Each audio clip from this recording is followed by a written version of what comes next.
So this is one of my last apiaries to be done. I've got 2 to finish, and this is the last one. Needs cutting again, but this is the problem. What this is this is a willow, a standard goat willow. And what's happened is these willows always do this, and their habit has grown really tall. And I had it in mind this winter to trim this whole thing back.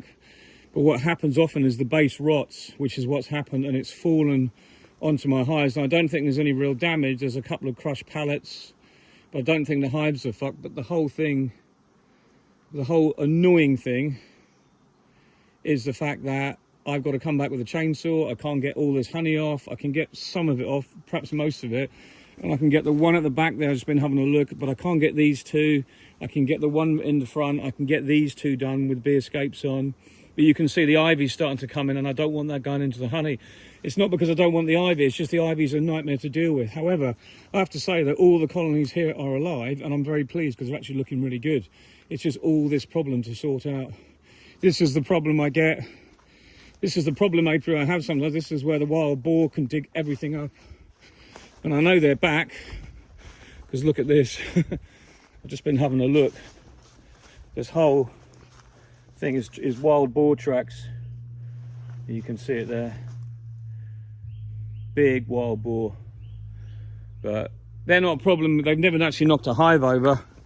It's just a nightmare though, because now I've got to come back and I've got to do the best I can here quickly, get off here what I can, make a decision, and then come back with a chainsaw in a couple of days, because my truck's going in as well for a service, and it needs done because I've got a rattle, still the same rattle, but it's got to be fixed, and it needs a service. It's way overdue and it's oil change, so that's got to be done.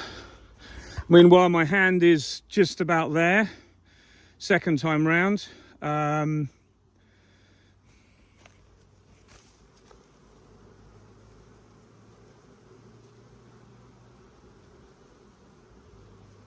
Not many here, so I'm very happy with that. That's why they've done well here. All the bees are alive by the look of it. Most colonies are looking good, the ones that were alive. A couple of dead outs anyway from the spring that I didn't take away. But I just want to get this finished. I was hoping that I'd have it all done literally for the beginning of October, then there's just extraction after that. But it's, man, really frustrating.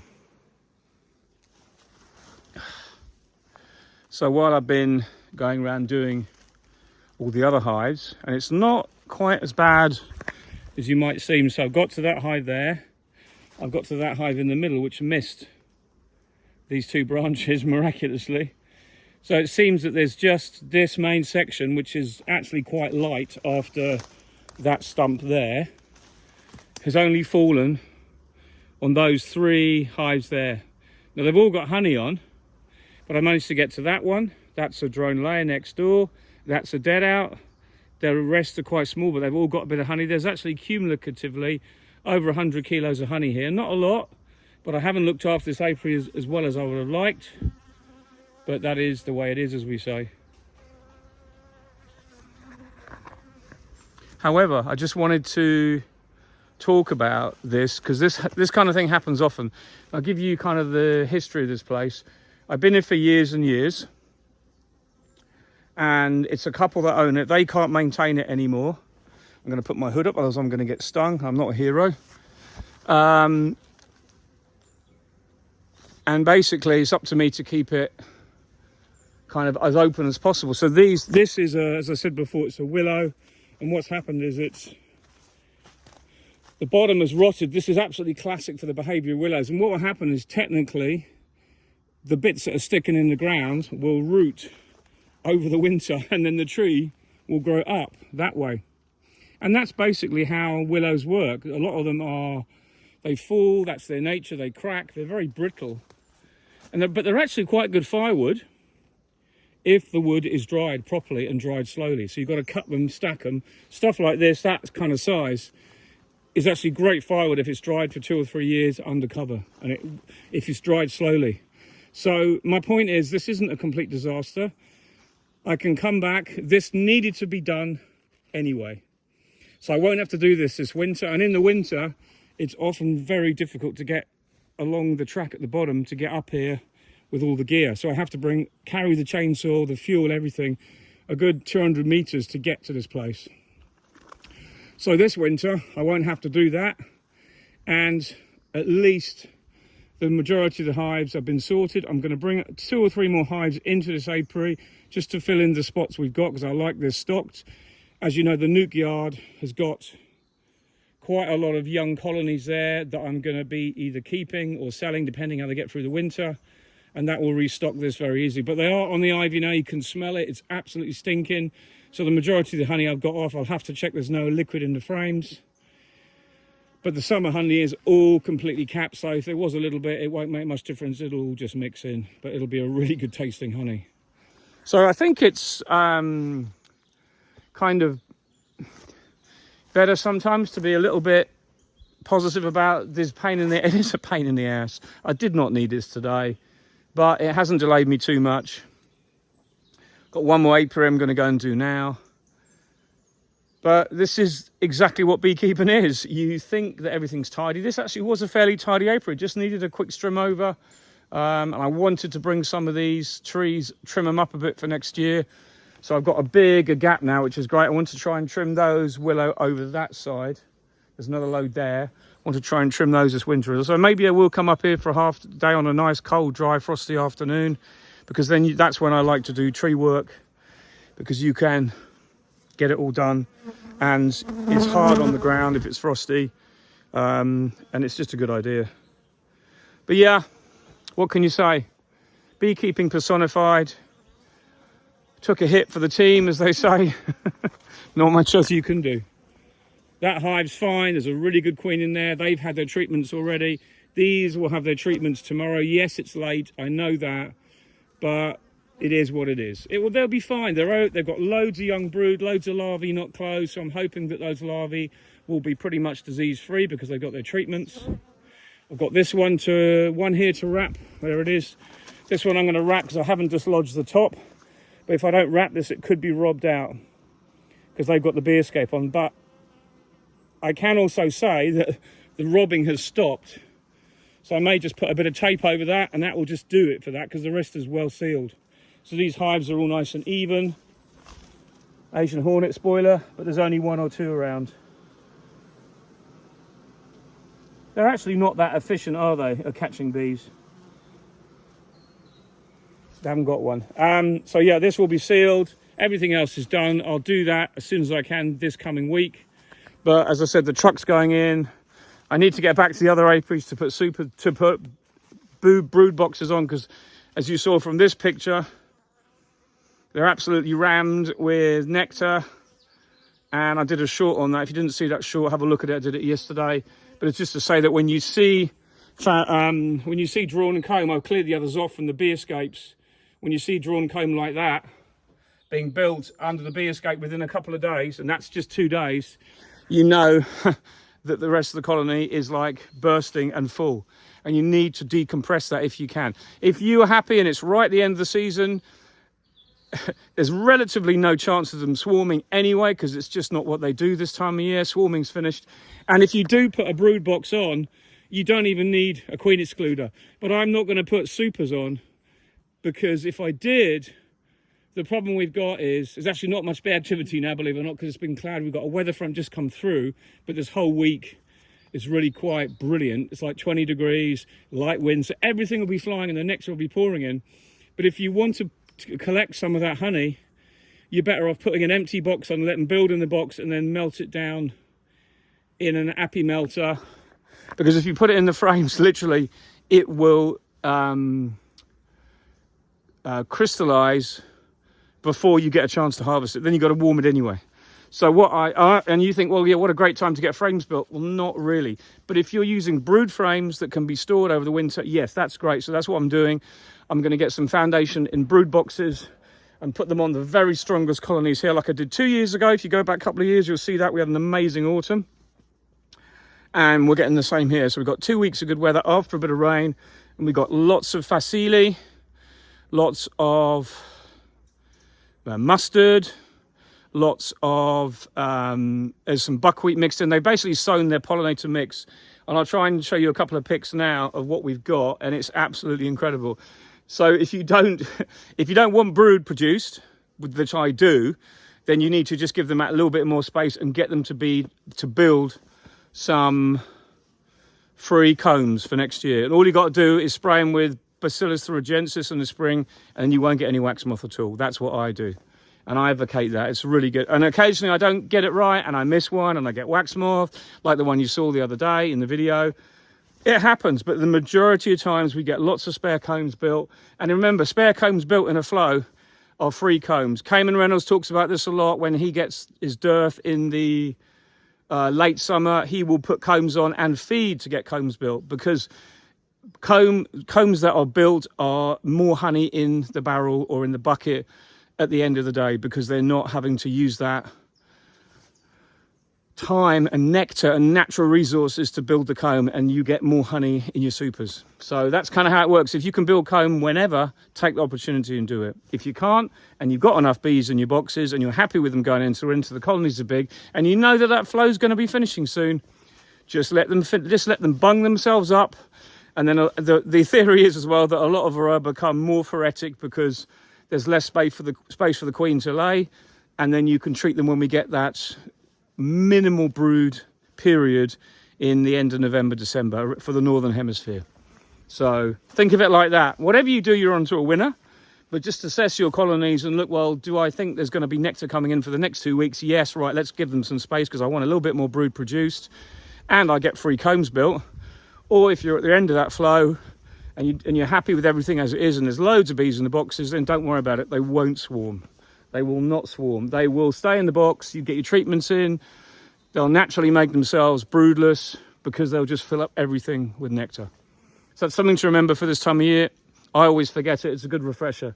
But every cloud has a silver lining. This will be done earlier this year. I'll come up in a couple of days, probably the same time as I pull the honey, and just cut all this back. First of all, I'm in the car because my truck is having a service. So I'm just on a limited space thing today. So all I'm doing is coming here, removing the bee escapes because I pulled the honey off the other day, and putting the treatments in. Now there's loads of issues about treatments. Should you put them in under the bee escape before you take the honey off? Well, as you take the honey off, personally I don't think that's correct. I think you should not have any treatments near any of your colonies until the honey is clear completely, is back at the workshop or warming room ready for extraction. Then you put your treatments on, because to put your treatments under the brood box, a few bees can go back up through the excluder. Sometimes they do find their way back into those two holes, and a few can go back up. So myself personally, I don't like that. Okay, so I've done 1, 2, 3, 4, 5. That one's already had the treatment because it didn't have any honey on because it was too small in the summer. But I've got these to do. Now, just to show you, also, we're going to look at in a minute what it looks like when there's a flow running, because these have had the bee escapes on for 4 days. So I put them on one afternoon last week, came back, pulled the honey off Sunday, Monday. They were now Thursday. So you can just see I haven't had a chance to get back earlier because I've been at the doctor's seeing about my hand, which is all great. Stitches out tomorrow, and that's going to be a brilliant thing because then I can move on to the next level. But all in all, I've been really busy. So we're going to show you what a flow looks like and what to expect when you see one. Now, these nettles I've let grow a little bit longer here. And it's because I'm lazy. Yeah, I agree with that. You can say that if you want. And it's just that we run out of time in the summer. But there's a little bit of evidence to say that these creatures, the Asian hornet hunting, if you let the nettles grow a little bit in front of your hives, it gives the bees that are returning a little bit more of a chance to return. Now you see these bees, this is exactly the behaviour that we expect when you've got Asian hornets in the apiary. They will all mound on the front and they will all kind of fan a bit and jiggle around, and we think it's to assist the bees when they return, when there's Asian hornets around. You can come to other apiaries and you won't find bees doing that, and you won't see a single Asian hornet. This apiary has a few. Now, if you look down that road, there's one just there, for example. There's one there, you can see.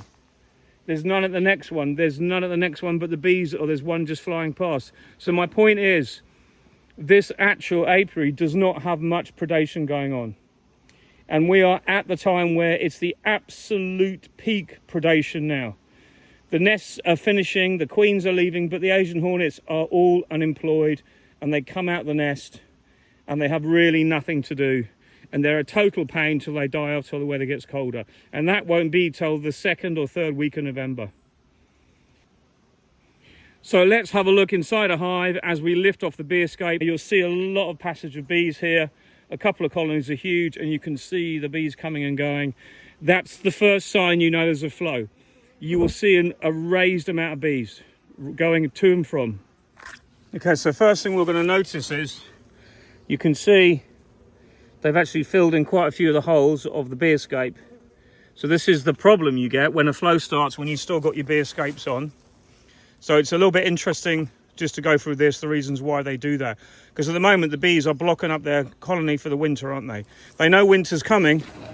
So what we're going to do is we're going to just prise off this bee escape, and I'm going to show you what I expect to see is going to be an absolute ton of wax and bees in here. You can hear that. It's full of foundation, full of wax they're drawing. And there you go. That is what you get when a flow is running. Okay? That's no big deal. It's not a problem, but it means a couple of things. First of all, have a smell. Absolutely reeks of ivy. So what that means is there's ivy coming in, there's other nectar coming in. As I know, only over the road there's a field of mustard, bright yellow. So we are in that apiary. And these bees are now going to be knocked off. So let's knock these off. Just one swift knock will bring them off. And we'll flip it round and we do the other side. There's nothing wrong in doing that, but that's my point. You see the wax they're building? That's just 4 days, and I'm sure it would have been more if I left it another day. You can shuck the hive. Really heavy. That is a fantastic weight. Now, one of the other ways of knowing that there's a flow running, first of all, look at this new wax. Let's just give it a little smoke. We haven't even smoked the colony yet. Just get these bees down a bit. I'll lift out a few frames so you can see. But first of all, look. New white wax. New white wax. Frames being built. Outside frames being filled. That side's got to be filled yet. That one there is filled. Look at that lovely new comb. Full of nectar. These outside frames, don't forget, are going to be the frames that are stores. Traditionally, in the summer, they might run brood to the 2nd or even the 1st frame. Sometimes they run brood one end or the other. They have brood in 9 frames out of the 10. But historically and normally, I would think that's the best way to say, you get honey in these first 2 frames, 1 and 2, 3, 4, 5, 6, 7 and 8, maybe 7 and 8 would be more brood all the way through there, and then 9 and 10 will be stores. So this is the absolute classic configuration for the winter. What I'm going to do is I'm going to knock off this, and I'm going to put that to one side, and we collect up all the wax. And then we can melt that down because I want to keep these frames clear. So I'm going to put a feeder on here. Not that I'm going to feed, but because I want the bees to have a little bit more space. So I would love to, if I had enough boxes ready, come and put a box and make this double brood. And then if I knew the flow was going to last, this then would have space to build and it would decompress these frames a bit. But, and this is the but, in most cases they've made most of their winter bees now. In our case here, these colonies will go on brooding for another month at least, and it won't be till the end of November, early December, when there'll suddenly be a break in the brood because the weather drops and the temperature drops. So for me here in my particular location, North Brittany, that's what we usually get every year. So when people say to me, oh, you shouldn't be putting your treatments in that late, I know.